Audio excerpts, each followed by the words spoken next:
mingi. Yule kiwete alikuwa akiishi kwa kuomba hekaruni, naye alikuwa na mahitaji yake kama ulivyo na wewe ulivyo na mahitaji. Mahitaji ni muhimu kwa kila mwanadamu. Unapokosa mahitaji, moyo unasononeka.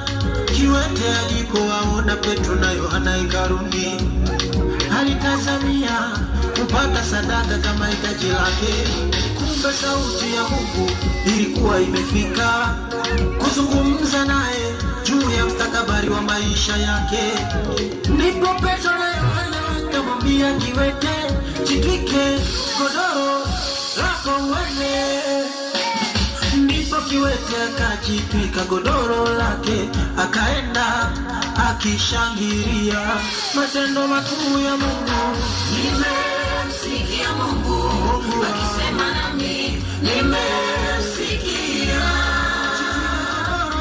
Nimemsikia Mungu akisema nami, nimemsikia.